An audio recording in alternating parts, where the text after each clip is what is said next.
All right, what's up, guys? It's Virginia Lowman here at the New York Daily News, and today I'm in the studio with Keith Powers. What's up? He's starring in BET's new miniseries for New Edition. It's a biopic. It's going to be coming on 3 nights, so you have to watch all 3 nights. When I tell you that this is like good and you don't want to miss it, like you guys, literally, I was telling him before we started shooting that I watched all 3 nights last night, binge watch it 6 hours straight, and by the time it was finished, I was like terribly sad that there wasn't more to watch. Yeah, she got the exclusive. I did. So don't be mad. Don't hate. It's cool. So I want to talk to you about, obviously, what it was like being in this miniseries. It's kind of epic. You're telling the story of New Edition, Belle Biv DeVoe, and all of its sort of extensions. What was that like? It's a blessing. One, I feel like it's a blessing because you have the honor of introducing something so legendary to a newer generation. And I feel like being an actor, we have a responsibility of telling a story as such in the right way. Yeah. And in a way where you get to not only help New Edition's legacy, but basically just pay homage Add to them to in it general. too, right? Yeah, add to it. I mean, and it's amazing because everyone from New Edition are still here, so they get to smell the roses while they're here. Yeah. Which is nice because it's not like you're watching it in hindsight and like they don't get to enjoy it. Exactly. Speaking of New Edition and the members still being around, what was it like working with each of them? Because they're all co-producers of the series. Yes. So, I mean, was anyone like more sort of regulating things, like Bobby Brown? Well, I would say, you know what? One, I would say it was great to even have them a part of it because if you're doing a biopic, you want everything to be 100% authentic. Yeah. So it was great to even have them there. I met Ronnie in boot camp. Okay. When we did boot camp. Oh gosh, boot camp. Yeah, These are like military terms. Yeah, we had boot camp to learn all the choreography. Oh my gosh. I met Ronnie, and when I met Ronnie, I was just I got so nervous because I wasn't booked yet. Okay.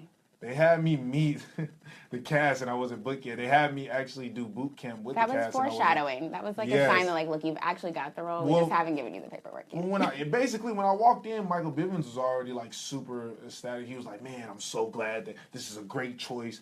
I loved your share of confidence." I'm thinking in my head like, I don't got it yet, but I guess it's a good sign. People see it in you. That's the important thing. That's projecting. But it was a gift and not a curse, but it was a gift and sometimes a curse to have them on set. A gift because we got it straight from the source. Right. So we were able to, text them, call them. Hey, what did you guys say back in these days? Like, what was the slang? How did this look right? Did your hair really look like this? Speaking of which, the hair.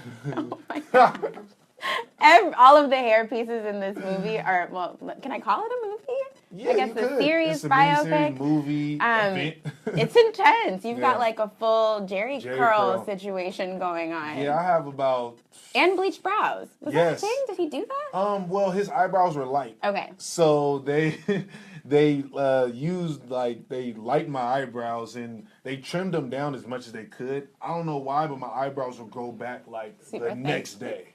And even thicker, so sometimes they were still They're like, thick. Keith, you need to chill. Like, yeah, I was like, I don't know. But they lightened my eyebrows because if you really look at Ronnie, he really had real light eyebrows, actually to the point where it looked like he didn't have eyebrows sometimes. Interesting. So that was their creative choice, and they made my eyebrows light, so it didn't really look at like Keith Powers at all, which I love. Yeah. Because you don't want to, as an actor, sometimes it sucks when you're on TV and everyone just looks at you. They're like, oh, yeah, that's Keith. And it's just like, no. Right, I'm actually being someone else. Yeah. That's why we do this. That's why we love what we do. And, I got about 20 looks. So you might lose me in the movie at some point and then be like, oh yeah, that's Keith. Because I got so many different hairstyles. Yeah. I got literally 6 or 7 different hairstyles. Yeah, there's lots of costume changes. Oh, a lot of costume lots changes. of gold lame. Yes. When I tell you they really tapped into the time period, it was legit.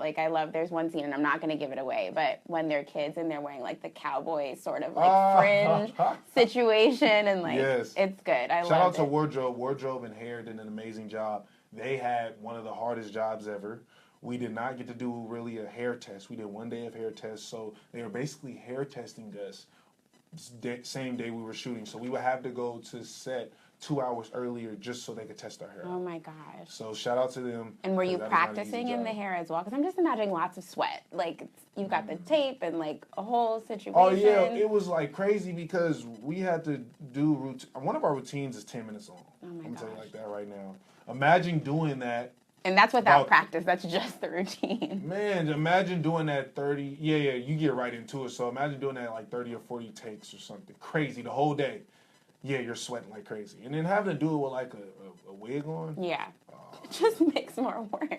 You have to give girls their props now. I mean, yeah, like, they put in a lot of work. I don't know how. Yeah, definitely. So for sure. Itches. Lots of situations going on up there in addition to dancing. Speaking of dancing, what was it like working with the choreographer? I mean, that's got to be kind of We worked amazing. with the original choreographer, Brooke Payne. You actually see him in the film, who was actually New Edition's first manager. Always been New Edition's choreographer. Brooke is amazing. Brooke is the type of guy, he's very settled. Brooke doesn't have to watch you dance to know that you messed up. Yeah, there was a scene that happened. Yeah, no, it's real though. It was like a sixth sense, you guys. It was intense. No, and it's real. Like Brooke could be on his phone and he'd be like, Keith, do it again. How does he know it's you? Like, huh? Right. Yeah, like he could. It's weird. Like he'd be like, he'll probably give like one look and he'd be like, Keith, do it again. Or he'll do a thing where like he kept telling us to do it again, do it again, do it again, so many times in a row, but wouldn't tell us why. Oh my god. So he'd be like, do it again.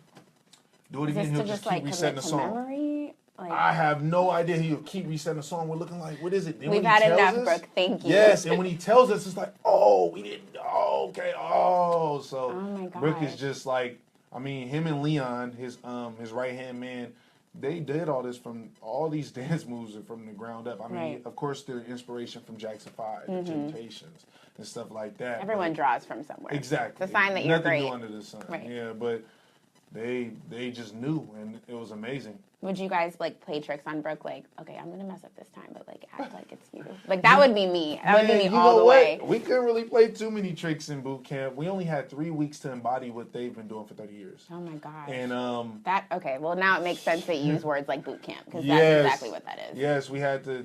Oh my goodness! In 3 weeks, I was casted a week late, so. And I had so you're catching up. And I had to play the best dancer. Right. And I never did choreography in my life. Oh my gosh. So, yeah, Ronnie's a smooth one. If you guys didn't know, like he's kind of the dance mastermind. Smooth? You got it. Yeah, no, you killed it. Cool. You're good. She said I was smooth. You're good. Yeah, that was big. Nah, but that was the most scariest thing. This was actually the first time I ever felt in my mind that I was going to quit. Oh wow. Mainly because and this is so serious. I had one rehearsal day where it was in the morning. I had to rehearse from 9 a.m. to 10 p.m. Oh, gosh. Because I had to play catch up. So I had to rehearse when the little kids was there, plus us. And were you doing like one-on-one sessions? Yeah, with Leon. Wow. And I remember just taking off my hat and throwing it. And I was just thinking to myself, like, do I really want to do this? Because I really felt like if I had the responsibility. Because I knew after a while, I kind of figured that they needed me to be Ronnie in order to continue the film because they had no one else. They were late in production. They look, I kind of figured like he has to get it. And I was like, man. Which is a lot of pressure. Yeah, I was like, should I do this? Like, because if I do this wrong, this could really hurt my career. And also I'm hurting the legacy. Yeah. Like, and that's what really mattered to me. And I remember a guy named Flip, our AD, came outside and was like, Keith, 10 deep breath. He got me in my right mind. I went back in there and I just got it done, and now I'm here. Yeah, I mean, honestly, you wouldn't know that you weren't comfortable dancing and watching it. Man. So that is a testament to your like power of will and like I come commitment from to like the project. waking up in the morning and like doing the steps, brushing my teeth, watching like the news, doing a dance, talking to my mom on the phone and doing the dance. I promise you, I actually woke up. You were the guy morning, that's like walking down the street and doing the dance, push and step or push and slide. We hung out so much. We went to the bowling alley. We were all dancing in the lanes. Oh my gosh! Like randomly. Well, that's good for the people that were at the bowling alley. You guys got a free show. Well, that's what we weren't as good yet. So they was probably looking like. They're like, we don't know who these people. Is this in LA though? Yeah, this is in LA. So this is normal. They're just like, okay, definitely normal in LA. Yeah, definitely. LA and New York, like you can do that kind of stuff and You people won't bat could. an eye. Yeah. You're in the right place at least. These people wouldn't like label you as crazy. But it's funny when you doing New Edition songs to like trap music and like gangster rap. That so is like, definitely interesting. Where you were doing the dance to that? Yeah. Like, are we talking about doing a push and slide to Bad and Bougie here? Yeah, like exactly. You in a bowling alley or they play like rock music and we doing like steps like bam, Man, I mean, that's hilarious. proof that you guys got the count, though, which is like, you guys are like legit dancers now. I know, right? That's what's it's up. Crazy. So I want to talk a little bit more about you, but then also with your relation to the project. I feel like it's interesting because you're kind of mirroring, obviously New Edition, but you're mirroring artists that are sort of in the same place where you are, like coming into being as an artist. What was that like for you? Like you're both, I don't want to say both, but both parties are on the cusp of fame. So what is your world like now that you're sort of like, you've arrived? Well, it's weird. Ever since I've started, because I was in an MTV show. I did Straight Outta Compton. Yep. The MTV show got me the most love to where, like, I remember just going in a mall one day. Faking It was the MTV show, you guys. Yes. I remember being in a mall and just, like, you know, because I do everything alone. I run errands. And I was, like, getting a Cinnabon. And the girl comes up to you. Yeah. Oh, my gosh, well, Theo! Yeah, exactly. A girl was behind actually, she was working, and she was like, Theo? I was like, huh? Theo? Oh, Theo. Yeah, right, yeah, that's actually and then she was like, oh, can I take a picture of you? And then selfie over the thing. I'm like, hopefully your manager don't get mad. I'm like, okay, cool. And then I remember just that feeling is so cool because the more I would go out, the more I would see like teens and stuff like so passionate about what I like to do just for a living, what I love to do. Right. It's an amazing thing to feel. I get a little shy. I get super shy. I start sweating. I probably shouldn't say that now. I won't be able to sweat when somebody asks for a picture. That's an honest comment. They're gonna look out for it, like, watch them sweat. Nah, but I like really sweat, like, ooh, this is like, because people walk by like, well, who is this guy? Because I feel like I'm still fairly new. Yeah. But it just the more and more I go out, I remember going to Venice Beach and this guy was like, Tyree, try to come down, look, Dr. Dre, brother. I'm like, I ain't really Dr. Dre, brother. Right, just so you know. I wish I was, because, you know, Dr. Dre, yeah. He's dope, and he has a dope house. But nah, I'm like, nah, that's not my real brother. But nah. I mean, but you guys kicked it a lot during Straight Outta Compton. Oh, yeah, we did. You guys are brothers in a different sense. Yeah, so it's crazy to see people like, oh, but the more I do this, and like with the New Edition, I'm even noticing on social media, people are just like, they're putting two and two together. They're like, wait, he was in Straight. Oh, he was in MTV Faking It. Right. Wait, he was in the Fear the Walking Dead, because I did it. Yep. I was in the pilot of Fear the Walking Dead. It was like, wait, that was Calvin from Fear the Walking Dead. Yeah. It's just dope to see everything come together and shit. People recognizing you. But I still feel like it's still going to take time to where they really keep putting it together. But it's cool. It's dope to watch. I feel like I'm still early. I've been doing this I've been doing this for like 3.5 years. Okay. And it's cool to watch everything kind of shape. But this is like the perfect project to really just show the fans that, look, I look totally different in the movie, which is cool. Not totally different, but I look different, and I'm doing something that's out of my comfort zone. I'm showing my range. Yeah, it's the breadth of your talent, which is like exactly, amazing. And that's what's really important to me, is to show my range now to the people, so they could come up to me and be like, wow, you was really did it. Man, yeah, man. Like you really sung in there, man. It's like, yeah. Wait, you did really sing? Yeah, if you Because I noticed that the voices are different. Well, yeah, the voices are totally different, but specifically like listening to. Again, trying not to give it away, but there are parts where like Bashir would be rapping, and I'm like, oh snap, like that's actually his voice. Yeah. Like, so were you guys actually like singing those tracks? Yeah, we had to go and re-record with the original people who worked on the music, Babyface. Oh my gosh. Jimmy Jam, yeah. Terry Lewis. All of which have a part in this film, by the way. Yes. I am not a singer. Jimmy Jam and Terry Lewis coached me through singing Poison. So if you hear at the beginning of the movie with the intro, if you hear the voices, that's actually our voices. Oh my They taught me how to sing in the studio. I remember being in the studio and Terry be like, no, it's not who, it's who. I'm like, that's the same thing, Terry. You're like, no. He was like, when you sing, you got to sing with confidence. I'm just like, I remember being so tiring and really thinking like, man, I respect singers. I respect entertainers, performers like Beyonce. To be able to have now you know they have to put in all that work. Oh my goodness, to sing that many songs and then do that many routines. And still sound normal. Without like catching your breath and heaving. Not having to catch your breath, change wardrobes, smile, look like that's crazy. Because just doing 30 takes is like, I'm done. Thank you so much. You know, because even in a movie, realistically, you could take some takes off when you're doing performances because they cut through stuff. Yeah. In a performance in real life, there's you no can't take no time take backs. off. Yep. You know, so I remember just that was very interesting, but I mean it's cool to do because it's like we actually sung, so that's actually our voices you hear in the film. Interesting. Oh, we gotta wrap it up soon. Okay, man, that I barely got through my questions. This is crazy. We got caught up. All right, I'm gonna ask you one more normal question, then we're gonna ask some fun questions. Okay. you sort of answered it a little bit, but like now that you've had this singing training, I mean, your resume is starting to look a little musical with like Straight Outta Compton, and now you've got this biopic. Can we expect what else can we expect in the entertainment industry from you?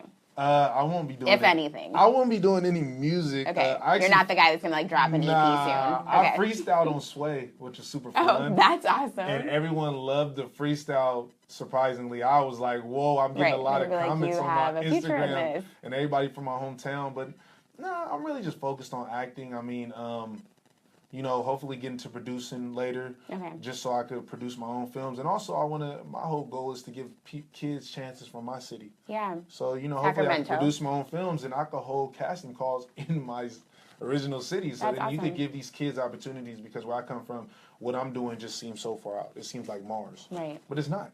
It's literally not. It's literally a plane ticket away. It's literally a phone call away. It's really an acting class away. Yeah. And I want to be able to provide that for kids. To bridge the gap. Yeah, I want to bridge that. And that all comes from just putting in work in the acting world. And I feel like if I focus too much on too many things in the entertainment industry, you get clouded. You know what I'm saying? And I feel like what I did on Sway and people liked it. I mean, I like to consider myself an entertainer, so not just an actor. I want to be like, hey, I'm an entertainer. Yeah. So sometimes I like to bridge. You can interpret that how you want. Yeah. Sometimes I like to bridge and do other stuff to like make people feel like, oh, he could do that too. Yeah. So that's cool. Yeah, but I'm gonna just stick to acting. Lord's willing, get into producing later, and just give young kids an opportunity and people who want to do. We want to bring back the performing arts. Yeah.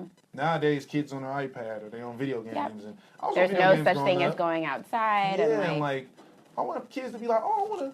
And when they see the little kids in our movie, I want them to be like, man, I want to get my friends and start a group and do a talent show. What happened to the talent show days? I feel like kids don't do talent shows no more. No, that's so true. I don't think my sister is in well, now she's in high school, but when she was in elementary, there were no talent shows. It's like all she talks about is like World of Warcraft or whatever. Exactly. So hopefully, something like this could bring that entertainment aspect back. Yeah, for sure. Okay, now let's get into a few quick fun questions.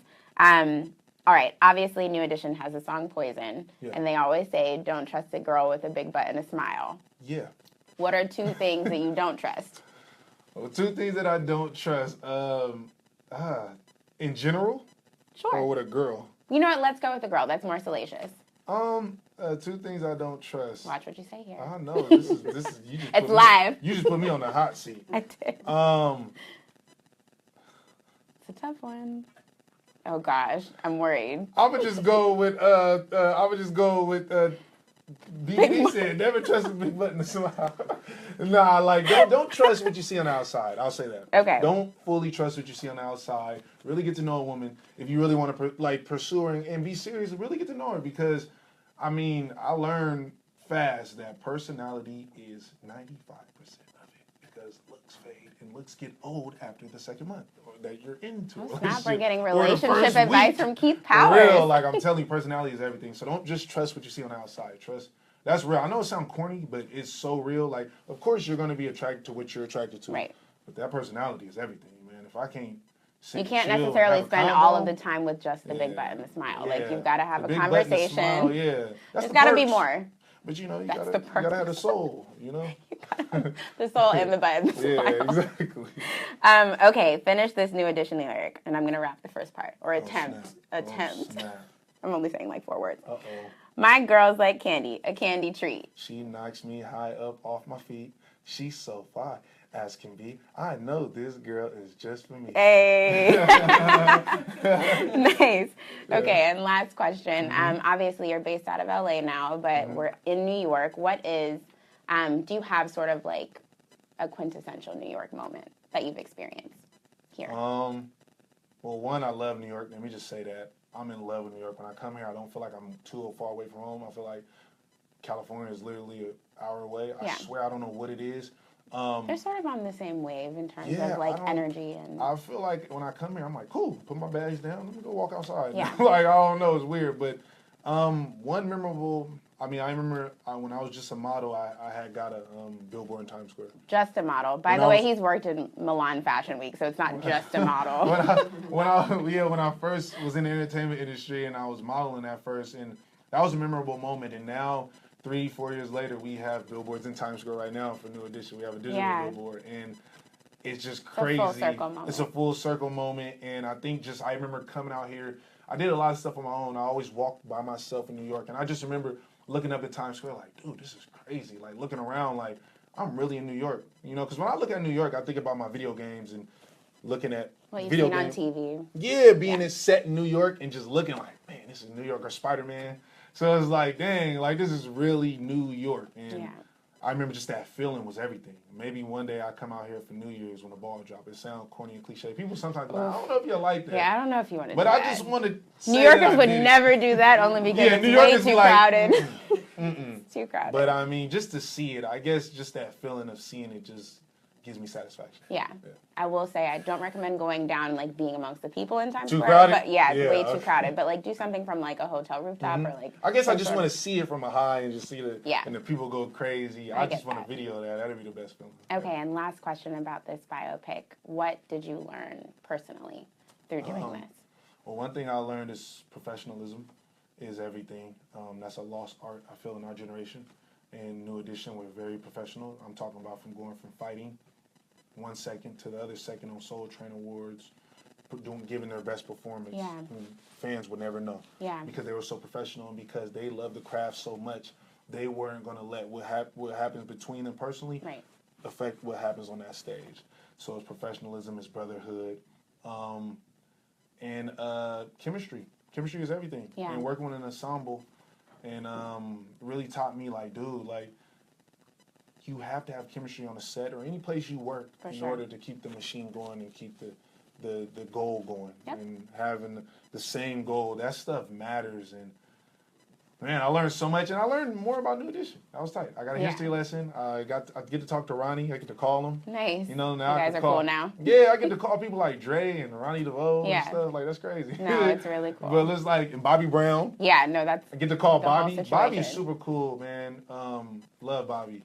And he got his own cooking. Make sure you check out Bobby's cooking, Bobby's seasonings. Cousins for everyone. Yes, and it's a family. And also, I want to say, BBD has dropped an album last night called 3 Stripes. Midnight. I actually had a question about that. Yes. Can we expect something from New Edition? Is this like you're sort of like gearing people up for something from New Edition? Because I got a feeling, but I don't know. As far as New Edition, I don't know yet. Most likely a tour will come again. They just got off a tour, but BBD is dropping the 3 Stripes. It's out right now, 3 Stripes. That's very cool. Well, make sure you guys download that. Keith, thank you so much for being here. And make sure that you guys watch this biopic. It comes on BET, only on BET, January 24th, 25th, and 26th at 9 p.m. Eastern Standard Time. Yes. Bye, guys. Thanks for tuning in. There's like a lull, so we have to.